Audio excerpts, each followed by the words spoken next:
माझं चूक होतं की मी थेट तुम्हाला दोन सरळ प्रश्न विचारले होते.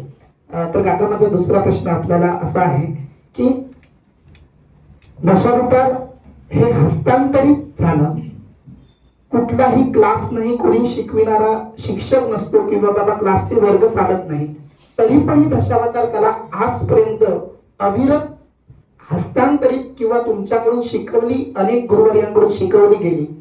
पण तुम्ही कसे काय शिकलात असं प्रश्न का? तर पायी प्रवास होता, तेव्हा ग्रंथसंपदा सुद्धा अगदी मुबलक होती, तुटपुंजी म्हणूया आपण. पण असं असताना सुद्धा सादरीकरण केलं जाणारं हे आख्यान हे अगदी अभ्यासपूर्ण असायचं. मग तुम्ही जे घडत गेला यासाठी बिऱ्हाड रचना किंवा पायी चालताना प्रवास आपल्याला उपयोगी ठरला होता का, किंवा ते कसं काय होतं याबद्दल जरा स्पष्ट करा. आपण जिज्ञास वृत्तीनं हा प्रश्न विचारला कारण ते खरं आहे. कारण त्यावेळी कुठं संस्था नव्हती मार्गदर्शन करण्यासाठी किंवा कोण कुणाच्या घरी जात नव्हता. पण अशा वेळी सुद्धा विद्यार्थी घडत होते. कारण आता काही विद्यार्थी किंवा काही कलाकार हे अभ्यास करून घडतात, पण त्यावेळी ती परिस्थिती नव्हती. त्यावेळी मालकावर ज्यावेळी एखादा प्रसंग यायचा आणि त्यातून एखादा कलाकार निर्माण व्हायचा, मग त्यावेळी गाड्यांची व्यवस्था नव्हती, काही नव्हतं. त्यावेळी 25-25, 30-30 किलोमीटर चालत जाऊन दशावतार सादर व्हायचं. अशा वेळी जिज्ञासू जो कलाकार असायचा तो आपणाला आडनाव कलाकारातून कोण सांगू शकतो, तर ते स्वतः निवड करायचे की अमुक एक माणूस मला सांगू शकतो. मग तो कलाकार त्याच्या मागून मागून फिरायचा आणि त्याच्याकडून माहिती घ्यायचा आणि आपलं पात्र सादर करायचं. आणि हे चालताना व्हायचं, कारण गेल्याच्या नंतर दमून मागून गेलेला सांगणारा कलाकारही झोपायचा आणि विचारणाराही कलाकार झोपायचा. मग हे मधला जो पिरियड 4-4 तासाचा चालत असायचा तो व्हायचा. आणि त्याचा चालता जो सांगणारा माणूस असेल किंवा कलाकार असेल तो जाता जाता हावभाव, जाता जाता थैका, जाता जाता थांबून काही गोष्टी सांगायचा, प्रात्यक्षिक दाखवायचा. आणि ते प्रात्यक्षिक प्रत्येकाच्या लक्षात राहायचं. आणि असे कलाकार त्या माध्यमातून घडत गेले.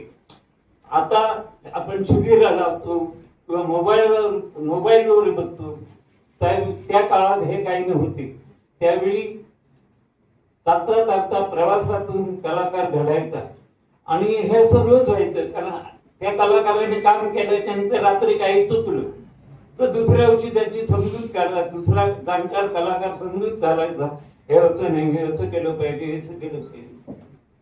पण त्यावेळी आमचा सुद्धा विश्वासा प्रत्येक जे ठिकाणी आहे आमच्या कलेत सुद्धा आहे. काही काळ जाणकार कलाकार काही सांगायचे नाही आणि सगळे त्याच्या हातून काही चुकलं तर त्याला दूषणं द्यायची. ती दूषणं काही मालवणीत असायची, ती तुम्हाला सांगण्याची.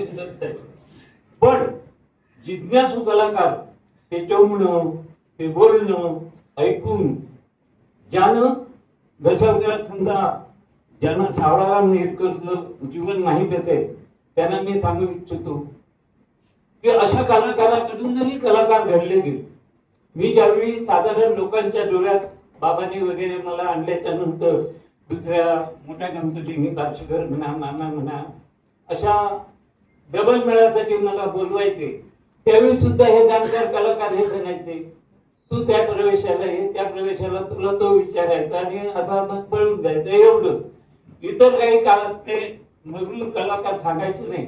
मी चुकीचा शब्द वापरला असेल मधुर, कारण त्याचा अनुभव आणि प्रात्यक्षिक मी भोगलेला आहे म्हणून सांगतो. तर मग अशा वेळी आम्ही त्या सावळ्याला नेकराला मी विचारायचे सावू काका हे कसं आहे, हे कसं, ते तुला काही सांगणार नाही. आणि मग आम्ही कुठेतरी काळोखात जाऊन त्याच्याबरोबर गप्पा गोष्टी करून मग आम्ही आमची भूमिका सादर करायला लागलो. तेव्हा ते दुर्दैवी होतं राहील, मी ते कबूल करेन की जाणकार कलाकार सामान्य कलाकारांना ज्ञान देत होते. आणि हे ज्यावेळी माझ्या निदर्शनात आले त्यावेळी मी स्वतः चेअरमन कंपनी घेतल्याच्या नंतर मी अप्रांटिस ठेवायला लागलो, 1-2 अप्रांटिस दरवर्षी ठेवायला लागलो आणि त्यांना मार्गदर्शन करू लागलो. याचं कारण येणाऱ्या भविष्य काळात कलाकार घडल्याशिवाय आपलं दशांतर